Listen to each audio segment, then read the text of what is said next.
Hey y'all, welcome back to the channel and welcome back to another podcast show. Tonight we are going to be talking about Summer House Martha's Vineyard. Last week was just regular Summer House. This week will be Summer House Martha's Vineyard.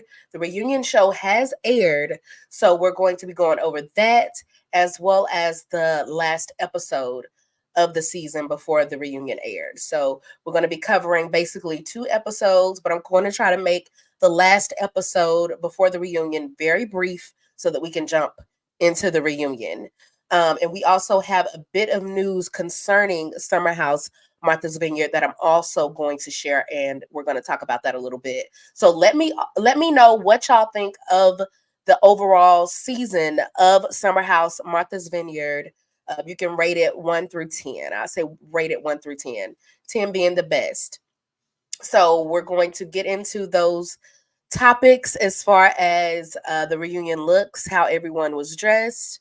I think the colors were like a pinkish, dark pink undertones theme from what I could see, and white or cream. So we're going to get into the looks. But before we even get started, y'all already know what to do. Make sure that you like, comment, subscribe, and we're going to jump right into it tonight. I have my notes on the screen. So we're getting a little fancy. We're getting it together over here on this channel. As you all know, I'm just now entering into this podcast space. So bear with me. But tonight I did put my notes on the screen versus my little handy dandy notepad. So let me go ahead and get those notes pulled up and we'll jump right into it. So the episode starts off with Nick basically was confronting the girls because of basically the gossiping that had took place. Um, and Natalie, Amir's girlfriend Natalie, was basically the bone carrier. The girls were just outside having girl talk and just expressing how they felt that Nick can be a little flirtatious, a little handsy, and they just all made some comments that were kind of, I'm not gonna lie, it kind of hurt my feelings for Nick because I was like, he's y'all's friend, so if y'all feel this way, why not tell him, to his face, pull him to the side versus gossiping about it. Like, I will applaud Jordan and Summer because they pulled Nick to the side and let him know, like, hey, dude, you gotta chill out a little bit with the hands. You do have a girlfriend, you're in a relationship. So I think that Bria and I think it was Bria, Shanice, Noelle, and Natalie, of course. Yeah. So I feel like they could have did the same thing that Summer and Jordan did if they were feeling some type of way. But they were having this girl talk, and Natalie decides to tell Tasia, Nick's girlfriend, which just started this whole domino effect. It's like it just wasn't good at all. It was like a game of telephone gone wrong. I feel personally that Natalie should have just left it between the girls, let them have girl talk versus like she was literally listening to report back to Tasia. And I don't think that's right at all because why start something over nothing, basically? It was not that big of a deal. It's not like Nick was being inappropriate with the girls. He's just touchy-feely when he has too much to drink, which they addressed. So I don't even think like Bria's issue with him wasn't even really him flirting. When production played the clips back, it was like, he's not flirting, Bria. He's being a friend. Like, if anybody was flirting, it was you. You asked him to be your sleep partner or whatever, your sleep support. So I'm like, you're the one. If anybody's flirting, it's you, Bria. So I just thought that was odd. And like I said, my feelings were hurt for Nick because I know that hurt him deeply to know that the girls were talking about him in that way. So the conversation with Nick confronting the girls gets heated, of course. Bria gets mad, and next thing you know, Bria and Nick are getting into it. So Bria's basically kind of just really being a butt to him. He's trying to express, how he feels that, he's hurt as a friend, that they would, number one, talk behind his back, but two, that they would take him being a little handsy or touchy-feely as him trying to, you know, sleep with them or anything like that, because that's not the intent at all. So he's trying to express that, and Bria, of course, being Bria, is just being annoying and a butt, and she walks off and doesn't want to finish the conversation. So I think it's funny, it's laughable that the main person who started these rumors and started the drama in the first place, i.e. Natalie, is quiet during this whole argument. She doesn't say a word. She's just looking like a little scared mouse. Like her eyes are bugged and she's looking around at like how they're getting into it. I guess knowing like, oh wow, I started this. So I think she should have spoken up and said, "Hey, Nick, it was me who told Tasia. I did, you know, take what I heard the girls talking about back to Tasia." And she could have at least owned up to it. But for her to just let the girls basically go at it with Nick, knowing that she was the reason they're getting into it in the first place, that wasn't cool. That wasn't cool at all. And so that happens. Nick ends up apologizing because he feels bad for yelling at Bria and the girls. So he is basically being the bigger person. He apologizes and basically says he apologized because he doesn't want the trip to end this way with them at odds. So he's basically just apologizing to you know, make peace. He's just making peace at this point, but you can tell he's still clearly upset. So after that whole debacle, the couples that were visiting end up leaving. They're taking them to the airport, which is Simon and Natalie. Tasia had already left prior to. So they're taking Simon and Natalie to the airport, saying their last goodbyes to them. So I guess to kind of calm the air, it was Alex's night to host, and he hosted a musical event by the beach. Basically like a little not a paint and well, a paint and sip, because they were sipping too. So like a paint and sip with music, which I thought was really a nice touch. They basically just all get ready and go to the beach.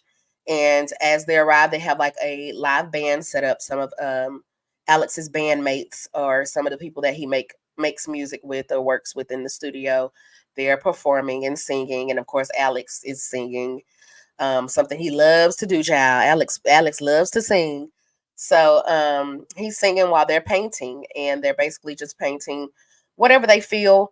And I was like very impressed because I thought they were just going to be kind of scribbling, but they actually have some artistic skills. A lot of the paintings look really good. Like Amir painted like a lighthouse, and it was like it looked really good.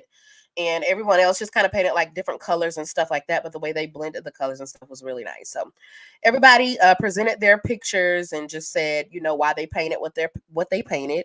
So it's supposed to be like a nice, relaxing event for them. So I think they really enjoyed it and were able to relax and just kind of cool off from what all had taken place prior to. Let's see. Also,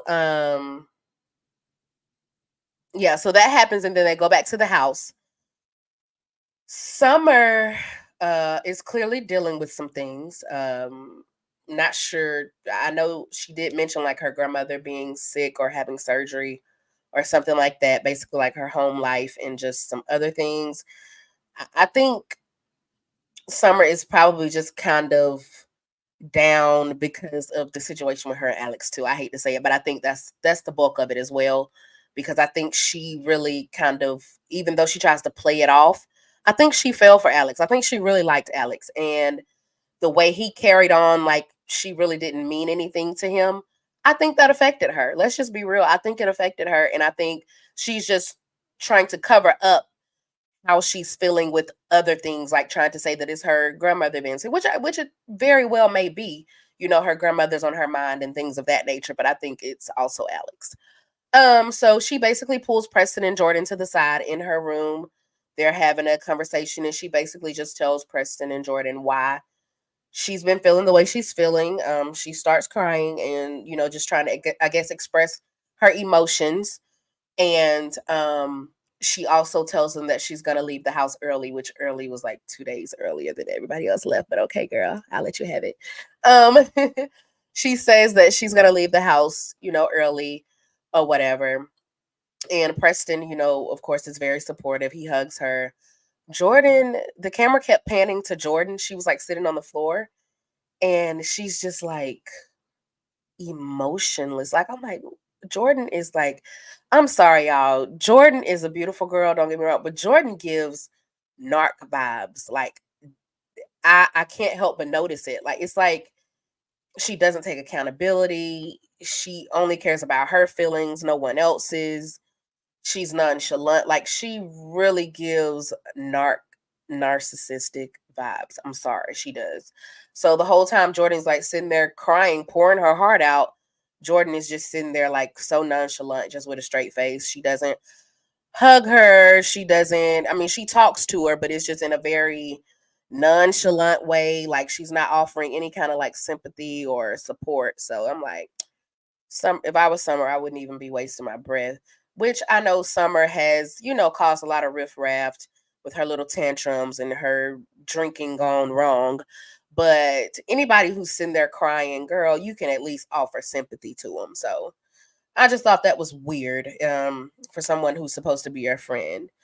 But yeah, so she basically just tells them that she's gonna leave earlier than everybody else, basically, and go ahead and go home and work on herself, just try to heal and get to the root of, what's bothering her, basically. So then we get to the scene where Nick and Amir go golfing. And this is where, because prior to that night when they got back, the girls went downstairs. Bria, Shanice, and Noelle went downstairs to talk to Nick privately and basically told him that Natalie was the one, basically carrying the bones. She was the one who wanted to tell Tasia. They didn't want to tell Tasia. So they basically let Nick know, that Natalie was being messy. Point blank period. She was being messy. There's no other way to describe it. So when they get to the golf course, Nick tells Amir, he was like, yeah, so the girls told me that Natalie was the one who was spreading the rumors and being messy. And Amir, of course, is gonna defend Natalie. That's his girlfriend. He's gonna defend her. So he tries to explain it to Nick as, oh no, she wasn't, she didn't have any ill intent behind it. She just wanted to tell Tasia before the other girls did, or before she found out, or something like that. He tries to explain it away. And I'm like, no, that is not what she was doing. She was being messy. Point blank period, because the girls literally specifically told her that they are not going to be the ones they're not bringing this to Tasia because they don't feel the need to. Basically, they don't want to make something out of nothing, and she took it upon herself to still go and tell Tasia. So no, Amir, your girlfriend is messy. Point blank period. And I don't know if she was doing it because she wants to be on the show, um or if she was being nudged by production to be the bone carrier, or if this is just who she is at the core. She's just a messy person. So who knows what her motive was, but it wasn't a good look, Amir, for your girlfriend at all. So then we get into back to Summer. She's leaving. So she finally tells the rest of the house, that she'll be leaving early, and says her goodbyes to everyone. And she literally catches a flight right after. And they give her like this little package, a little flashback of the seasons. And I was like, is Summer not coming back or something? Because it was almost like a farewell type flashback scenes they were doing of Summer. So I was like, I don't know. I just thought that was a little odd. But yeah, so she leaves. And the other girls go out by the pool. They're just having a pool day. So they're all out by the pool talking. And Alex is also with them. It's Noelle, Alex, Bria, and I think Shanice, or I can't remember. Yeah, and Shanice. Of course, Shanice loves the pool. She's always going to be at the pool. So they're sitting there just talking, about all that took place and everything like that. And all of a sudden, Milo, Bria's dog, goes missing. Like, Noel was telling him, like, oh, come to me, Milo, because he was in the pool swimming. So when he got out of the pool, Noel was like, oh, come here, Milo. Milo walked right past Noel. And she was like, okay, forget you too then. But little did they know, when he walked past Noel, he kept going. So they don't know where he went. So all of a sudden, Bria has this panic attack, and she's like looking for him. And it was taking so long to find him that the rest of the house, as well as production, was looking for Milo for over 30 minutes. They could not find Milo. And then all of a sudden he comes running up in the backyard out of nowhere, and everybody's like, where the heck were you? So that was a little scary, because I was like, oh God, if something has happened to this girl, dog, like, Bria is already crazy and rah-rah. Like, I'm so glad Milo was found, because that would have been a disaster. So after he goes missing, they all are back in the kitchen, just talking, cooking dinner. And Amir just has a chip on his shoulder after Nick tells him that the girls, blame Natalie, rightfully so, for, starting the mess in the first place. And Amir just, I guess, wants to rehash it. So he literally addresses the girls in the kitchen asking, I just want to know why my name came up and why Natalie's name came up when she's not here to defend herself. And why did he say that? Because Bria was on ready. Like, Bria is always on ready. So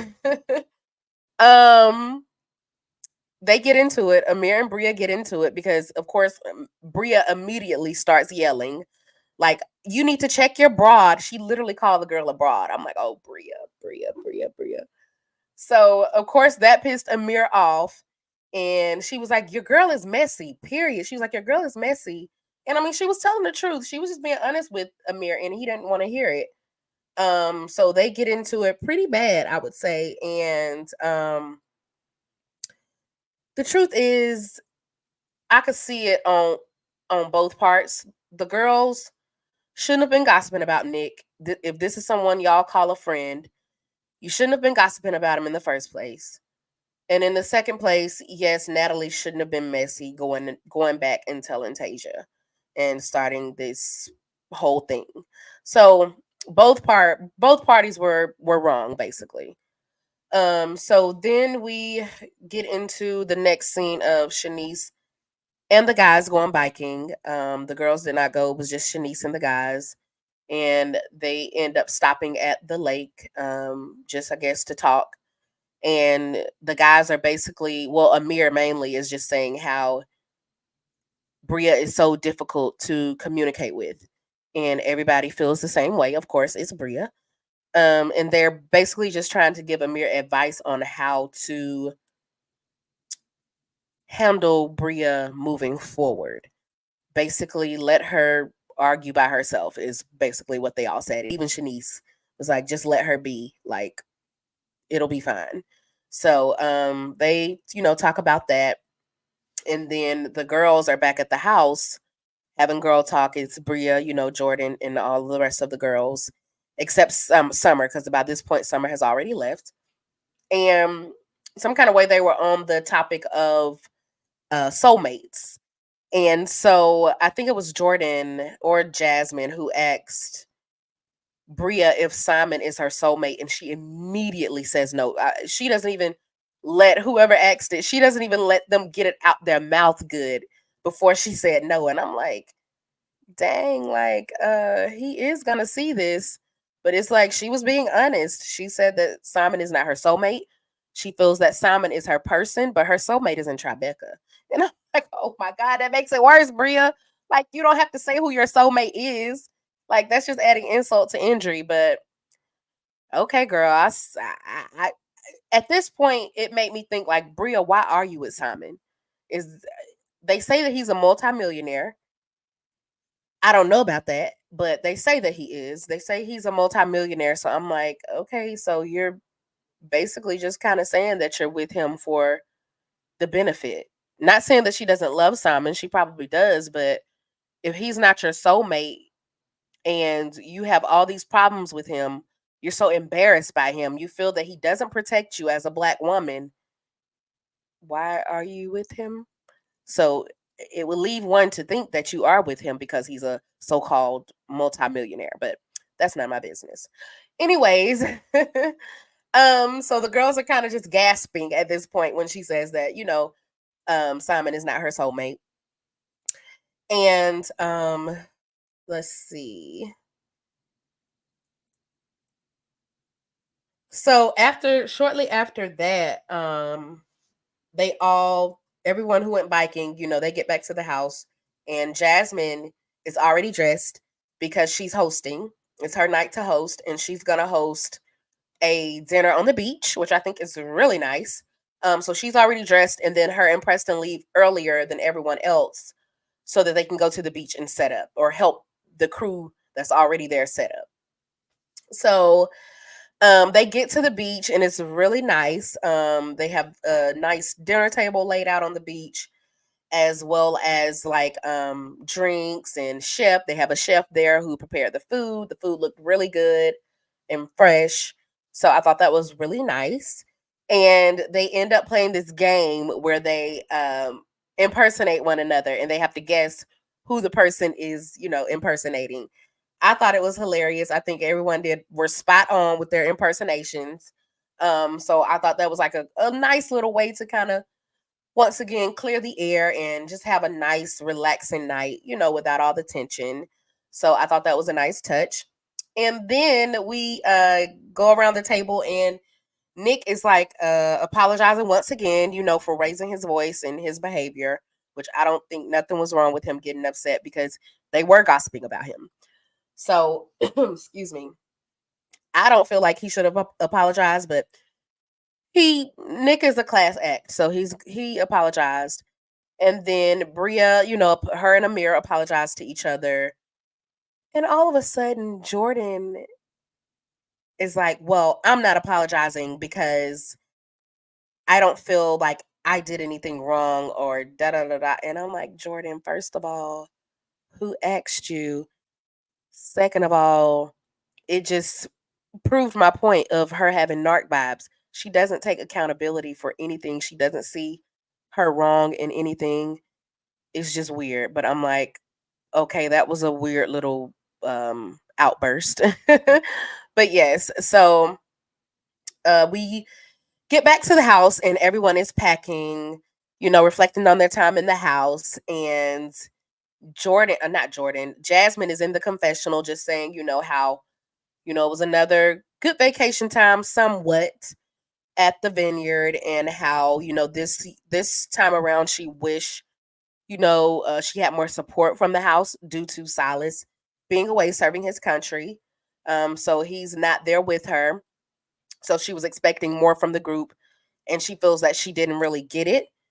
And she basically was reflecting on, being pregnant now and Silas still being away in the military. So she feels alone, and rightfully so.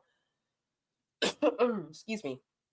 And rightfully so. So I felt for her. And it's like right at that moment when she was saying she felt alone, that's when the rest of the crew comes in, and they're like basically bombard her in the confessional. And so they finish out that last confessional together, and basically just celebrate her, having a new baby. And right after that, they end up inserting clips of her giving birth at the hospital, her pictures of her and the baby. And this whole time I've been thinking like, oh my gosh, because I looked at her Instagram when this season first started, just to see, the baby, because I knew she had, of course, had the baby. And I was like, oh my gosh, the military didn't let Silas come home for the birth of the baby, because there were no pictures of Silas and the baby on her Instagram whatsoever. It was just her and the baby. So I was like, oh no. I was like, are you kidding me? Like, they didn't even let that man come home to see his newborn baby. And then all of a sudden, they show this clip of Jasmine crying, like boo-hooing, and in walks Silas. So I was like, oh yay, he was there for the birth of the baby. And then they finally show the clips of Silas and the baby. So he was there for the birth of his baby, which I was like, oh, thank God. Because at first I was like, oh my God, they didn't let him come home, but they indeed did. So I thought that was a really sweet moment. And then we go right into the reunion. So, first thing we're going to do is get into the reunion looks. But before we do that, I want y'all to like the video, and I'm going to take a quick break and I'll be right back.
Okay, and we're back. So, like I said, we're going to get right into the reunion because it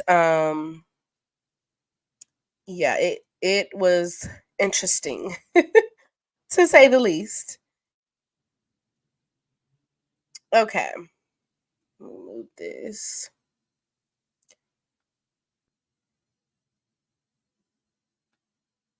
Uh-oh.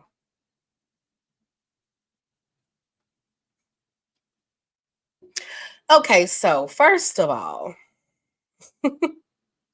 let's get into these looks. So, looks like the colors, like I said, were like a pink, pastel pink, a hot pink, just probably every shade of pink looks like, and white or cream. So, um, I feel like I'm no fashionista, right? So,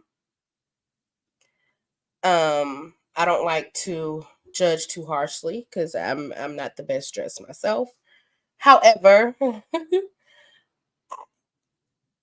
I feel like for this reunion, I just expected more. Number one, the setup at Watch What Happens Live was an insult. I feel like they could have picked a nice venue, but it was given Bravo was just trying to make it as cheap as possible, which I did not like because all of the other shows get a nice reunion setup, but y'all give the black show this basic Watch What Happens Live setup. So, first of all, that was, off putting. As far as the looks go, Alex looks good from the waist up. The pants and shoes is a no. Amir is a total no from head to toe. That even rhymes. And Shanice looks cute. I like her dress. However, it's not giving reunion. It's giving like brunch, a daytime, cute daytime outfit. Not reunion, but it's cute. Jordan is a total no. I don't. For one, she's not even in pink. She's in red. I don't know what she was going for. She almost kind of looks like a superhero character. Um, I don't know. I don't know what she was trying to display. So I couldn't figure it out. So it's a no for me. Bria looks cute. Bria looks like she's going to her senior prom. Her hair and makeup was gorgeous, but the dress is very much so giving prom, senior prom. Jasmine was simple and cute. I don't particularly like the hair. However, I feel like her overall look was decent though. Summer is decent as well. She looks like she's going to junior prom. Um, Nick Nick looks good. I love which Nick is into fashion, so um he has unique fashion, but he's into fashion. I like his look. He looks very nice, and so does Noelle. So I would give best dress to Noelle and Nick. Preston is a no for me. I don't know what he was going for. The shoes with the pants and the cut of the suit in general is not nice. It's not flattering to his body type. And then I don't know what he has on his head. So it was a no for me. His eyebrows look good though. I was like, oh, his eyebrows are giving, but the outfit is a no. So yeah, Nick and Noelle looked the best. And everyone else was just decent, in my opinion. So those are the looks. So let's go ahead and just jump right into this reunion. So it opens up with Andy, going around, and you know how he goes around and greets everyone. It was hilarious to me how it's like he was taking shots at Amir the whole time. And I found that odd because he was taking shots at Amir, but not too long ago, um, Andy was out like walking a strip or out for drinks or something, and he ran into Amir and Wes from the regular summer house, and like they were chopping it up, and Andy even like took a selfie with them, and he went live with them, and he was just very buddy buddy with Amir. So I found it odd that he was throwing these shots at Amir, which it was hilarious, but I was like, hmm. So I guess Andy is not featuring Amir anymore. So yeah, he basically asks, he opens up the show. When he gets to Amir, he asks him, has Natalie officially cut off your private parts yet? But of course he used the other word. And Amir was like, no, they're still there, or something like that. So I was like, Andy is shady boots tonight. So yeah. Then they get around to Jordan, and what I found interesting with her was she was basically, talking about what she's been up to and things of that nature. No, he asked her what her favorite party song was, because he commented on how he liked her Freaknik event, or Freaknik, however you say it. And she was like, my favorite turn up song is Back That Up. And she was like, but Juvenile has me blocked. And I was like, wait, like, how does Juvenile have you blocked, girl? What did you do? Like, Juvenile is someone I can't even see using social media. Like, I don't even see Juvenile knowing how to block anybody, because I feel like he don't even use social media.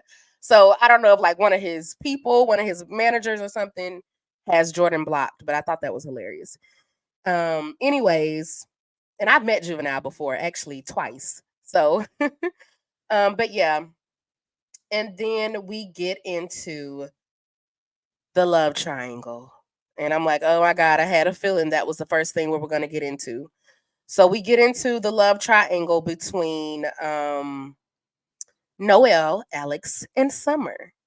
So basically, Andy asks Alex, what happened with you in Summer?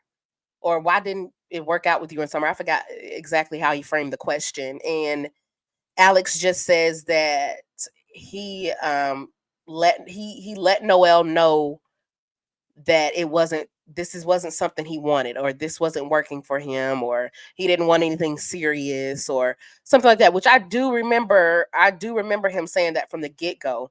Like, he wasn't looking to get serious, he was just trying to have a good time, hence why they started calling him an F-boy.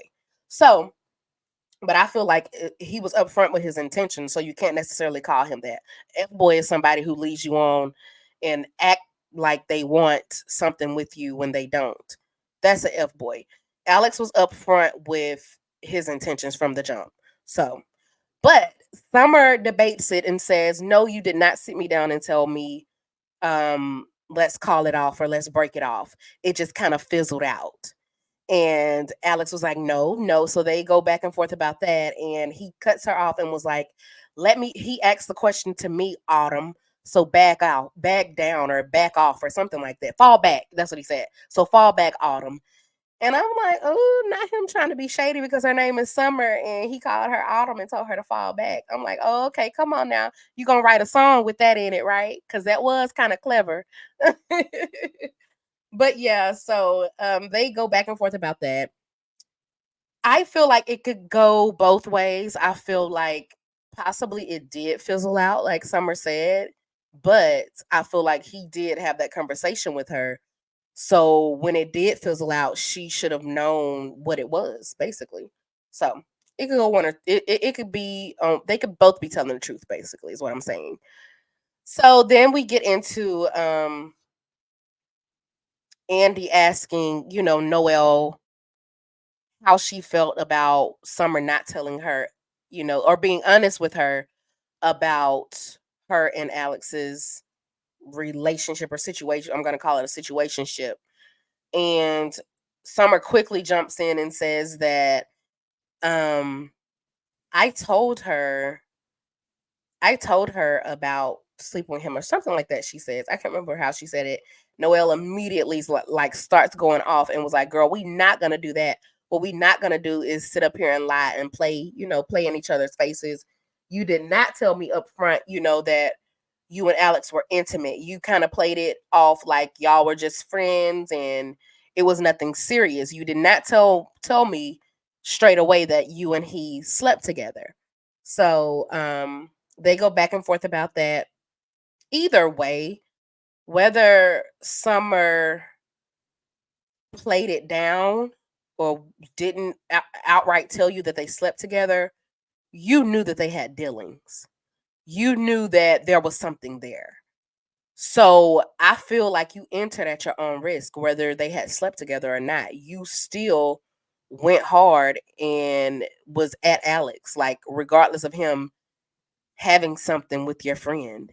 So I feel like Noelle, girl, at the same time, you continued to talk to him even after you found out that they had slept together. So I'm like, this conversation is null and void right now. Like, either way, you decided to keep pursuing him. Then she tries to play that off and tells Andy, I wasn't pursuing him. It was equal flirting or whatever she said. And it's like, no, girl, you were pursuing him heavy. You even told him that. You sat him down and told him, like, I like you, right? That's pursuing someone. I don't know what else you expect that to be. You buying him the sandwich, you doing this, doing that. You were pursuing him and heavy. And I'm hoping that Noelle was just pursuing him for a storyline because she's a gorgeous girl.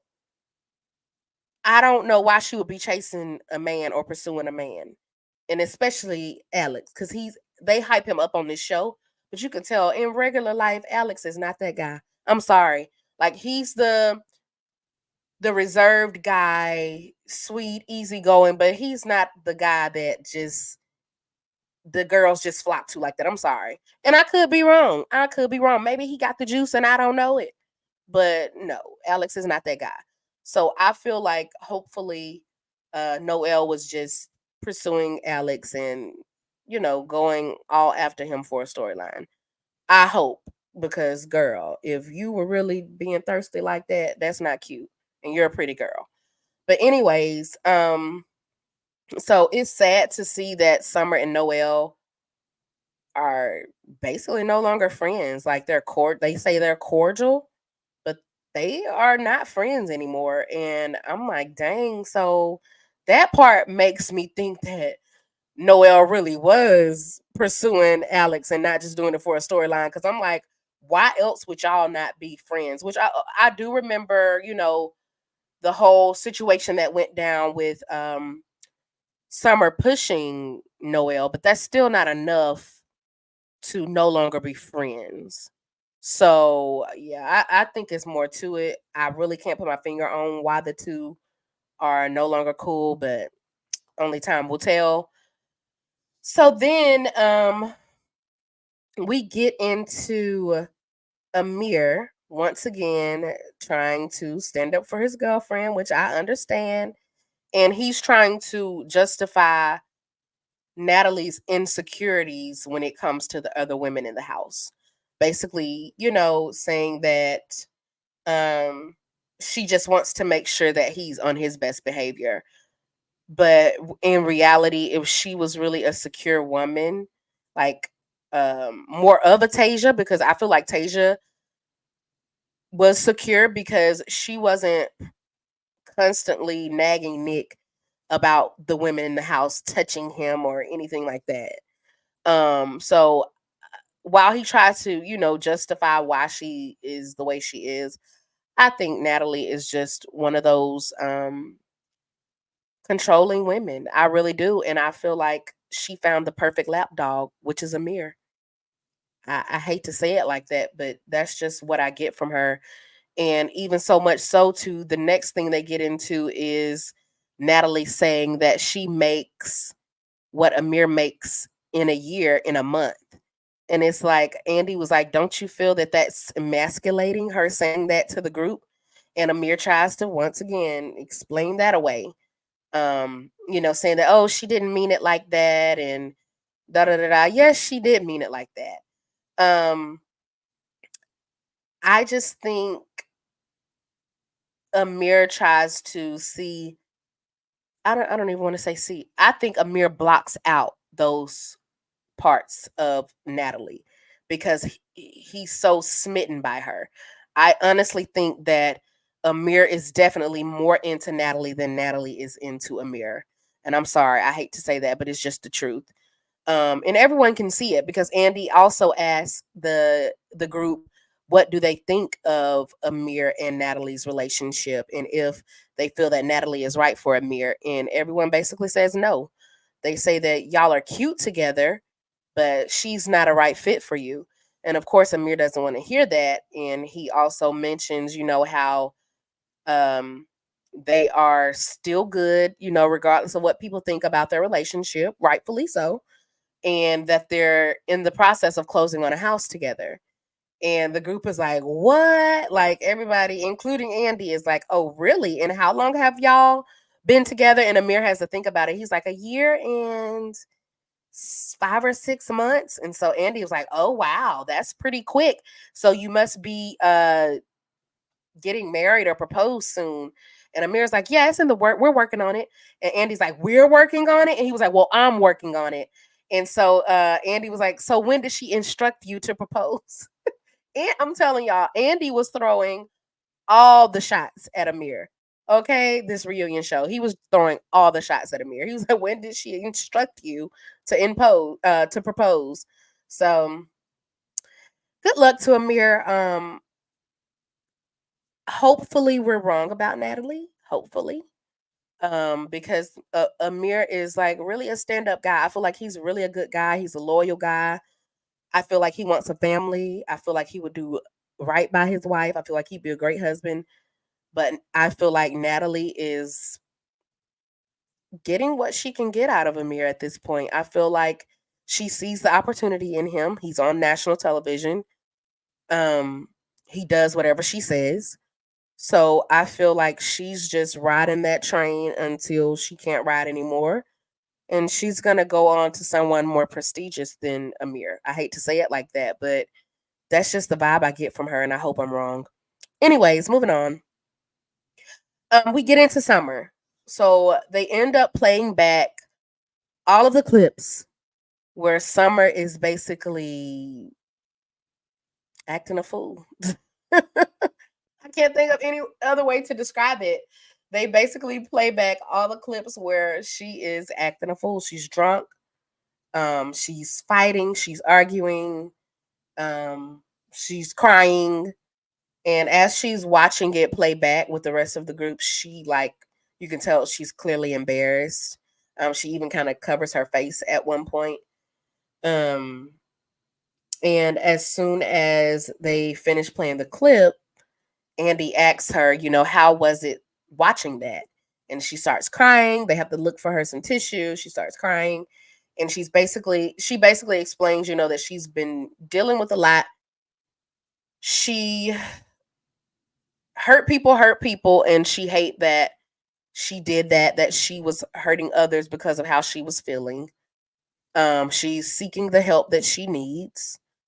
And, she hopes that everyone can forgive her, so on and so forth. And Alex raises a question and says, but is it possible to still be nice to people even when you're going through something? And she says, of course it is, but I didn't know how to process my own emotions, basically. So, how was I supposed to know how to show emotion to other people or something like that? So, I feel like Summer does need to get the help, she seeks. I feel like she has a lot of growing to do. I feel like as long as she puts in the work, she will be okay. Um, she also shares that she has abandonment issues. She feels like everyone who's ever said that they will be there for her have left. And she pointed out, when Preston was supporting her, he told her, that I'll never, no, he said, I'm here, I'm not going anywhere. And she said, no one has ever told her that before. And, she starts crying. And I thought that was really sweet. So I think Summer will be fine. I think Summer just has a lot of things she needs to work through, and she'll be fine. But Andy also asked her, does she feel she will return if there's another season? And she says no, basically. She says that she will just do pop-ups every, here and there, but she feels like in order for her to get the full healing she needs, she doesn't need to be in the house. And I totally agree. I totally agree. So kudos to her for, making the effort to get help, basically. And as far as her relationships in the house go with everyone else, she's still kind of rocky with Jordan. Um, but her and Bria have hashed out whatever their differences were. So her and Bria are good. Her and Jordan are still kind of just up in the air, I guess. And she also shares that she found her father on 20. She did the 23andMe, and she found her father. And Andy asked her, how is that? And she was like, it's not a good thing because I didn't reach out.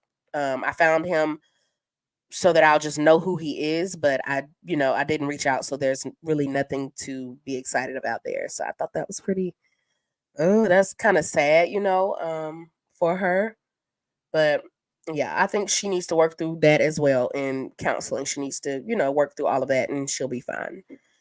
But yeah, so then we pan over to Jordan. She goes over her her alopecia and how she's seeing progress. She's getting treatments and she's seeing progress. And she's just been made more aware of alopecia now that she has it herself. It was an awareness that she didn't have before. So she's learning a lot and she is seeing progress. So awesome, that she's able to get through this, because losing your hair is not a fun thing, especially when you're a Black woman. Our hair, like she said at one point, our hair is very important to us, because it's something that we pride ourselves in, growing long hair, because that's not common amongst our ethnicity.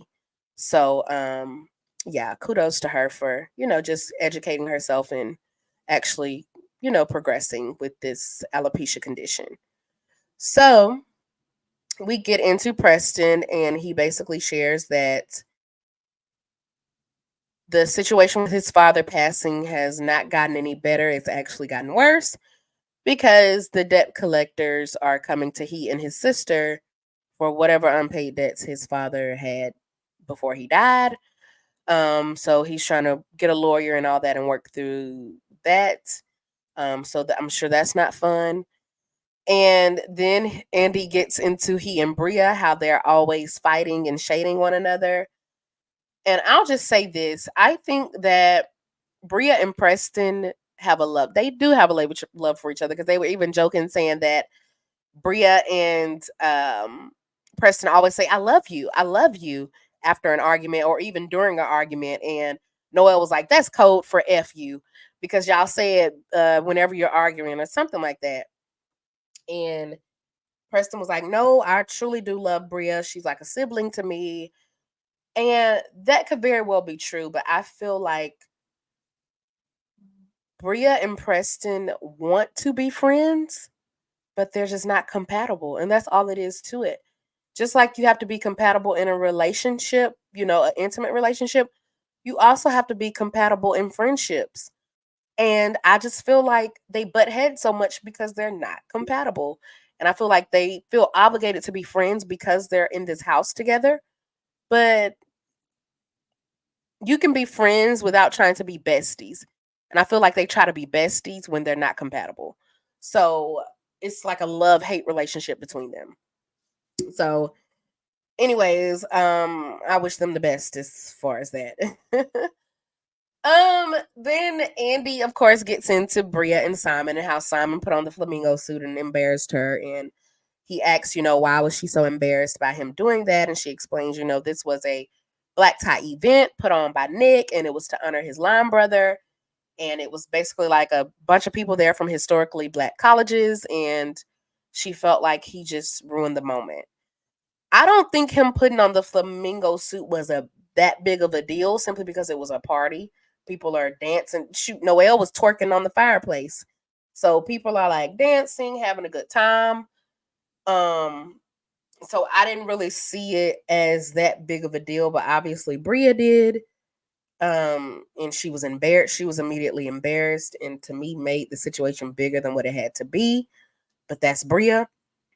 So I feel like when it comes to Bria and Simon, like I said earlier, I feel like they're together out of convenience. I'm sorry. I feel like Bria is with him for the money, and he's with her for the exposure. She's on national television, so they both can benefit from each other. I hate to say it like that, but that's just what I get from them. Um, and that's the point blank period. And then Andy asks if, no, he actually says that there's been some rumors amongst the group that Simon is clout chasing. And Bria was like, no, he's not clout chasing, da da da da. But for it to be a rumor amongst the group, everybody's thinking the same thing. So do you, girl. Good luck to you and Simon.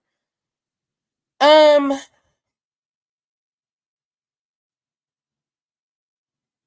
Jasmine.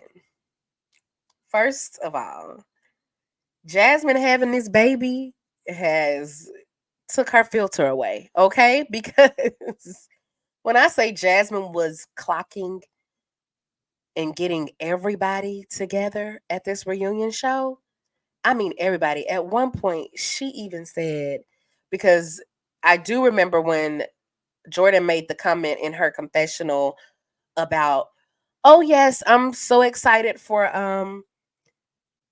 Jasmine and Silas.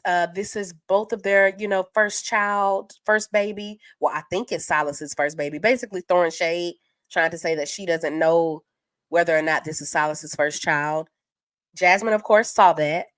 And so she immediately got Jordan together for that comment. Um, and then even said, and I take full ability for not checking you sooner. And I'm like she takes accountability for not checking Jordan sooner. Like she was letting them have it. Period. She was letting them have it. So Andy also asked the question, does anyone miss Silas? Of course, Jasmine raised her hand, and I think maybe Alex and nobody else. So I was like, oh, that's so shady. But of course, I mean, nobody really cared for Silas like that. He showed his butt first season. He really did. He was being a butt to Jasmine. He was being very misogynistic. Nobody wants to be around that. So I'm sure this time around, not having him in the house was very peaceful for everyone. Especially the way Summer cut up this season. So yeah, we get into basically Andy asking Jasmine what caused a rift between her and everyone, which I think it was Silas. I think Jasmine stepped into this wife role and she took it very seriously. Um and I don't think the rest of the house was ready for it and they couldn't handle it. Period. I don't see anything wrong with her wanting to be a good wife to her husband even when he's not at his best. You know what I mean?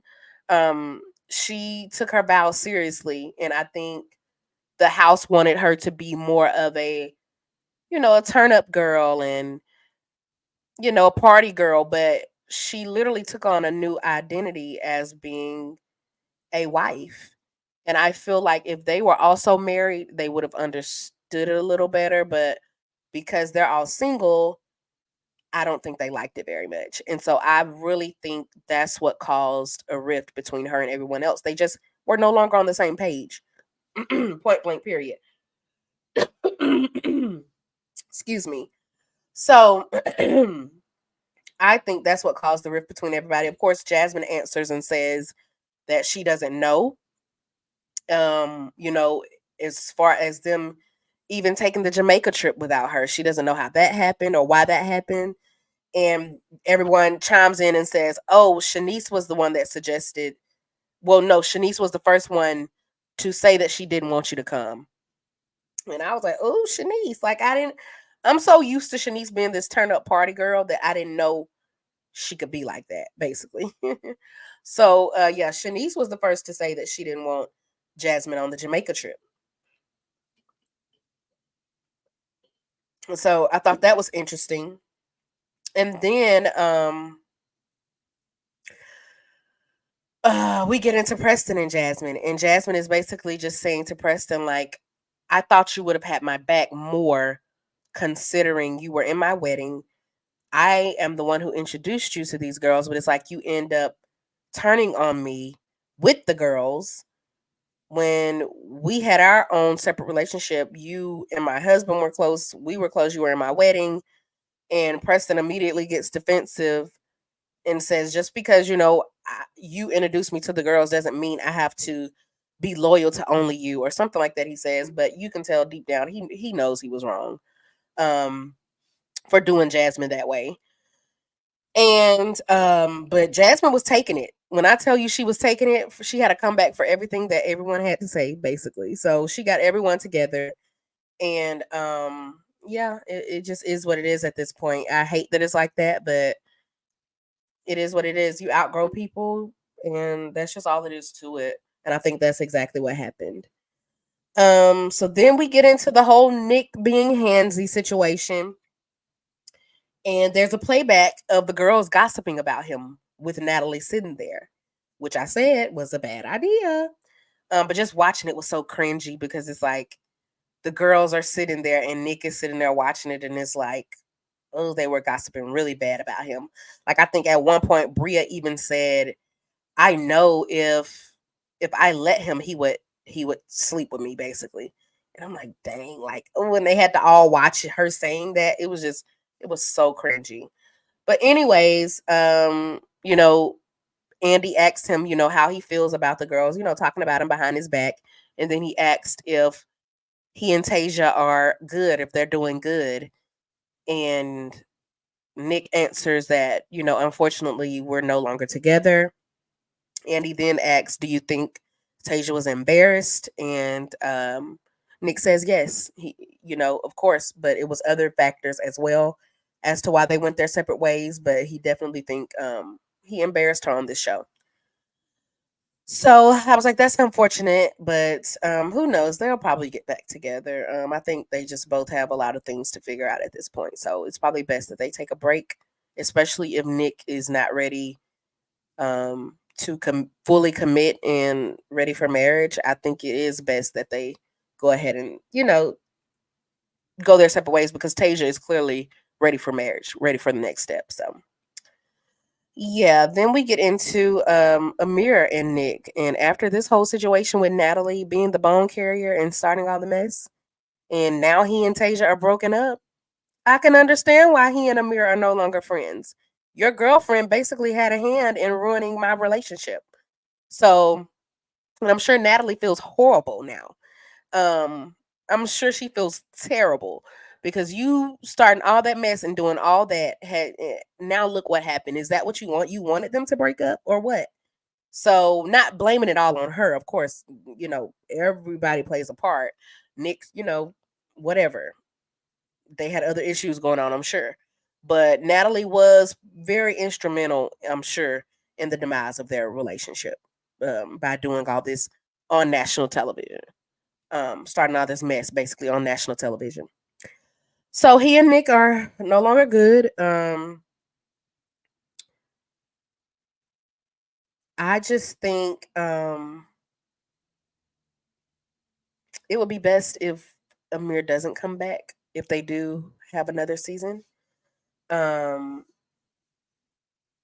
think Amir would fit in better on the regular Summer House. I hate to say it, but I really do. I think he would fit in better over there. I really do. Martha's Vineyard is just not for Amir and Natalie. I think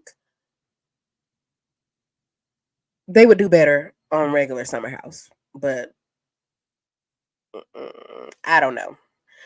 All I know is it will be fine if they don't come back. Basically, is what I'm trying to say.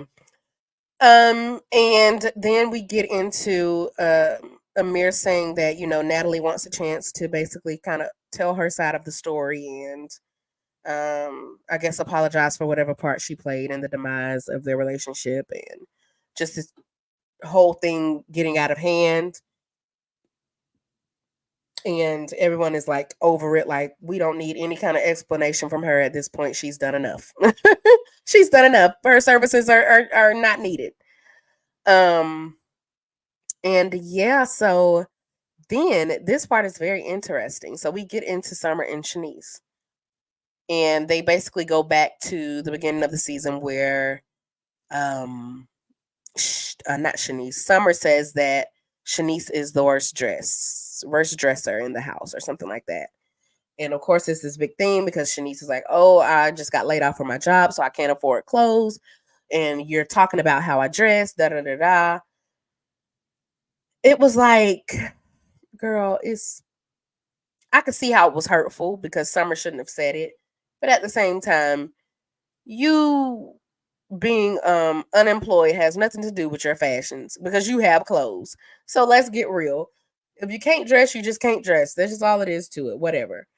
Anyways, and then there's a question from a viewer for Shanice, and the viewer asks Shanice, why are you always bragging about sleeping with these high class men with a lot of money, but yet you're saying that you're broke because you don't have a job or whatever, something like that. And Shanice was like, yeah, I sleep with them and I fool around with them, but I'm not asking them for money or something like that. So I'm like, Lord bless her heart. Shanice just bless her heart. But that was pretty much it. I feel like the last few minutes of the reunion was very rushed because that's literally how it ended. With the question from the viewer, and that was it. So I feel like this reunion show was very rushed, but I also feel that there wasn't a need for two parts. So it is what it is. However, let's get into this bit of tea that ended up coming out shortly after. I don't know if it was before or after the reunion aired. I can't remember. Oops. Let me see. I feel like I'm all up on this camera. Let me bag back or something.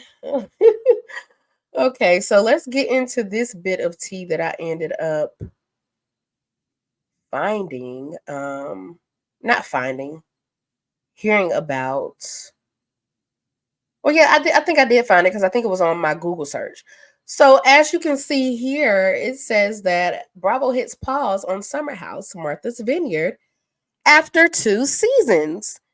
And I'm like, wait a minute. So I just knew with all the drama that went down and how things ended that there was going to be another season. But word on the street is that, and I think it also mentions it in this article, is that Bravo is pausing a lot of their shows, including Vanderpump Rules. So I don't know what Bravo has going on over there. And they also, as you all know, they also postponed BravoCon for this year. So I don't know what Bravo has going on, but this was very disheartening. It says here that The reality series has not been canceled, but a third season has not yet been greenlit for this year after 2 consecutive years. So it makes me think that they will eventually come out with another season, but as of now, y'all, it doesn't look like they are going to be filming Summerhouse, Martha's Vineyard anytime soon. But I guarantee you they'll be filming for the next season of the regular Summer House, which I do watch, but still.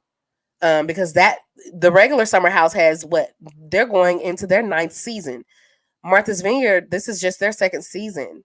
And they're not even doing a season 3. So it's kind of messed up, y'all. So we shall see. But that's all I have for this review. Don't forget to like, comment, and subscribe.